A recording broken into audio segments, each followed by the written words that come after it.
All the music you hear this morning is from John Diehl's playlist.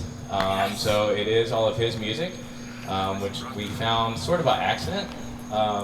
Funny story, each one of his playlists was in a individual Ziploc bag, so the sweat would not get to the sheet. So very appropriate for John.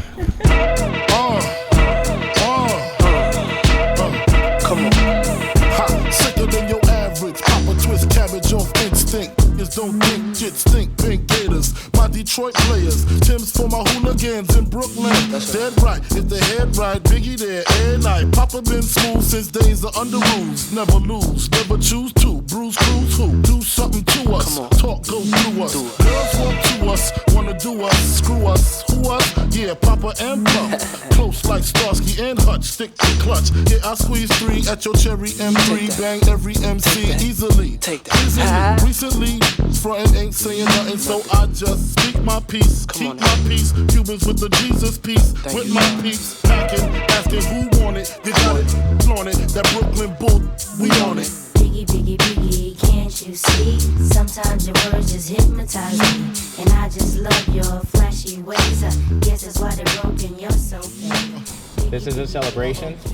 He would want us to smile, laugh, share stories. He was quite the storyteller, as you know. I'll share some of those later. And just remember all the times you had with John Diehl Jr.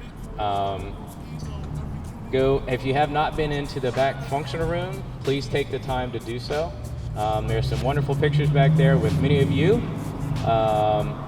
And if you'd like to write a memory, share it in the box, please do so.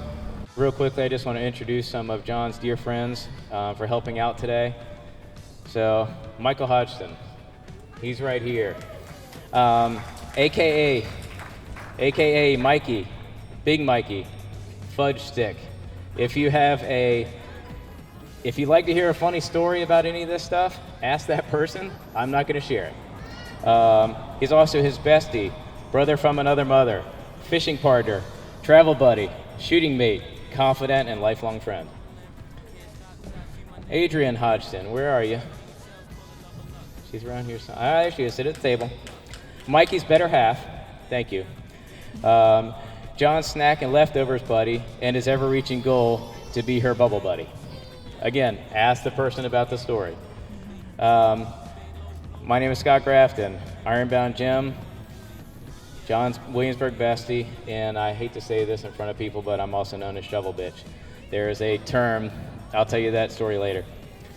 Michelle Grafton, definitely my better half. My boss, my commander, she's definitely the brains of the organization and definitely the better looking half. And she's also was John's longtime favorite walking buddy. So a lot of this stuff you're seeing out here today, my wife did, so thank you, love you very much. Joel Miller was introduced, John's meat smoking buddy, beer buddy, also peeper, that's all we'll say. Kimberly Miller, the Miller family leader and also Joel's keeper. Thank you, Kimberly, for keeping Joel under control. Simon Grant, raise your hand. He's in the back there. John's British beer drinking mate. That's hard to say. Kathy Grant, John's blonde plantation and history explorer buddy. Gail Glomsky, did I say that right? Longtime friend and family member, his little sister from another mister. Katie Cakes, where's Katie Cakes? She's around here somewhere. John's partner in crime and accomplice for searching out great new beer bars and trying new foods. Cheryl, she's up front here. John's favorite workout buddy and shooter trainee. Lee Carter, he'll be here in a little while. John's relic hunter partner, turkey hunting mentor, and grilling friend. And Kendall, Michelle and ours daughter. You've met her, she probably put this around you. John's favorite little buddy, playmate, and fishing trainee. So thank you all for you all being here today. All right, we're getting 2 sisters. I'm Cynthia. I'm one of John's older sisters, and this is my sister, Christine. The Diehl Lancioni family would like to thank everybody for being here. John's friends, our family, my nieces, my cousins, and we would like to tell a couple stories about John. So I'm going to start off by saying my little brother was born in Towson. When he first came here, I'm going to cry now. When he was born a little late, and he stayed in the hospital a long time. He had an extra muscle over his heart, and they had to remove the muscle so that his heart would grow. And his heart grew, and he was always loving. He always smiled. We moved to Virginia when he was a child. We lived right next to the battlefields in Fredericksburg, and I think that's where his love of history started, and he got the history collecting bug. His first girlfriend was there, Amy Rice. They were both 2. They kissed a lot. Mom and we went on a lot of family trips every year when we were young. We always went to Williamsburg. And then we went to Carter's Grove, and we went to Savannah. There's a pattern here. It was always someplace we were historical. One specific summer, I remember we went to Canada as a family. And we went to Montreal, and my sister Christine had taught John to say bonjour. He was 3 to 4. We walked through Montreal. John was in the lead, and he bonjoured all of Montreal. Bonjour, bonjour, every person we met. Bonjour, bonjour.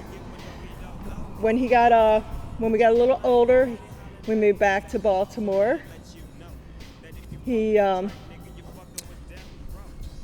I'm getting stuck now. He went to school at the Catholic school. That was good for him. Yeah, Loyola. And he was always infectious. He always had lots of friends. And if you go inside and you can see the photos, he just always smiled. He loved life. He loved people. And he liked making people happy.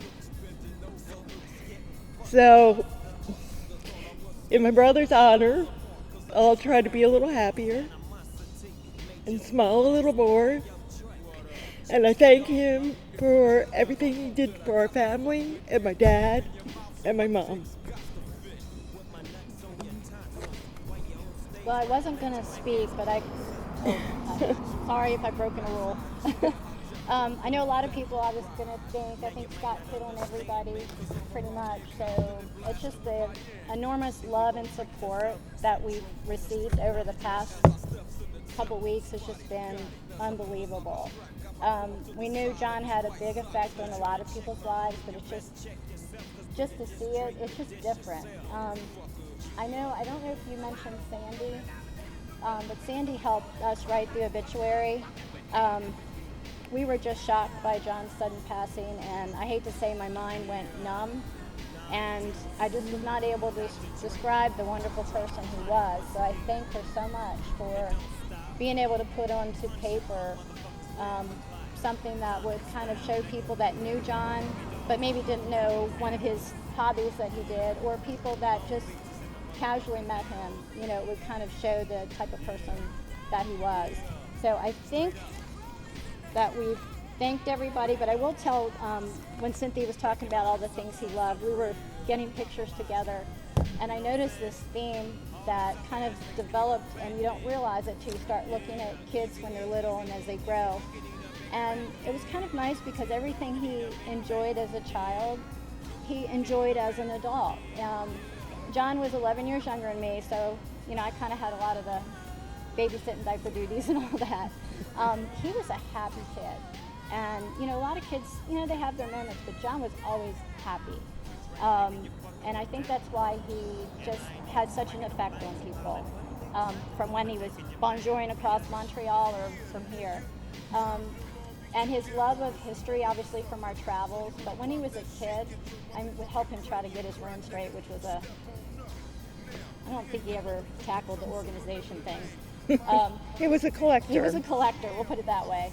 He was digging when he was a kid, helping make his bed. There would be sticks in there. There would be he could push it in as far as he thought he could, that I wouldn't see it, but we had to pull it out. I said, John, you can't sleep with that. So I just noticed that, you know, the things that he enjoyed so much, he was able to enjoy, you know, his whole life. And that's really kind of neat if you can, you know, find things that you're passionate about. The cooking thing, I think, might have started a little bit later, but it kind of was a way our family always showed the love of cooking. I know when they were little, I used to make homemade Easter candy, and I would get him a basket. And I remember when he went to college, I don't know if mom and dad didn't give him something, but I sent one. But he was expecting that because that's the way we showed love. And so he showed love through, he made me a salad every year on my birthday, or a couple weeks ago, I don't know who got them, but he was making these huge steaks. And I don't know who got those, but but he was working really hard. I'm sure they were good. Yeah, I'm vegetarian, so I don't know. But he was working very hard. I also want to let you know, too, if you've ever gotten a card from John or just to express things, I found like just odd pieces of paper that were stuck in legal pads, and he wrote out these sentiments that were just unbelievable, and he really took the time to put in his thoughts. So when you got a message, he just didn't, you know, it wasn't just off the cuff. He really thought about what he was expressing to people. So I hope you know that was really from his heart, you know, what he said, because like I said, he wrote and he scratched out certain things. Saw something for you, Mikey, that I will share with you and Boo-Boo. But it's just, he was just a wonderful individual, and, you know, we are saddened that he left so young, but his life was so rich that at least we can find comfort in that he had this wonderful second family and that he enjoyed life to its fullest. So we thank you. Ever since July 11th, I've been very busy. People know that.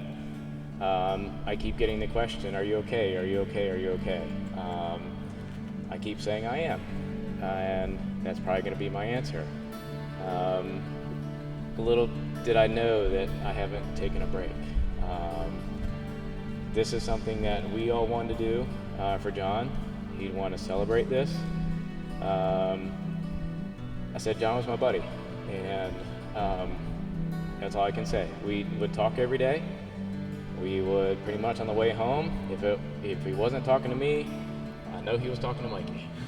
It was one of us he was most likely talking to, or there were some other people as well that I know were very dear to him. I reached the phone the other day to call. I saw, I don't know, I got some funny meme or something, and I would share those with him. Many of you have seen some of those.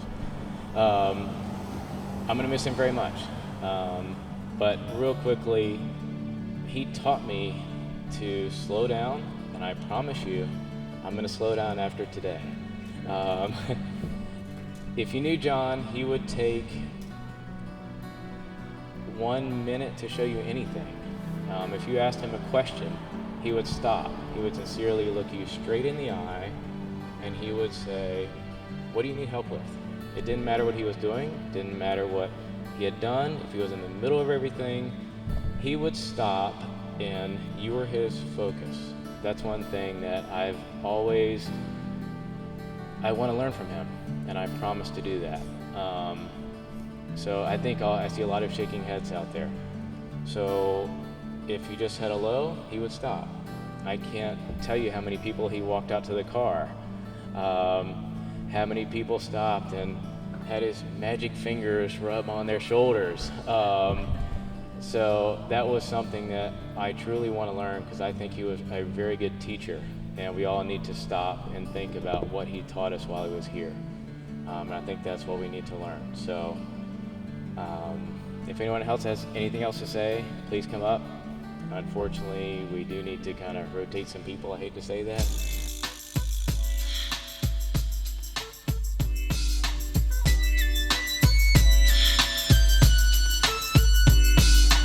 One, two, three into the four. Snoop Doggy Dogg and Dr. Dre is at the door, ready to make an entrance, so back on up, cause you know we're about to rip this.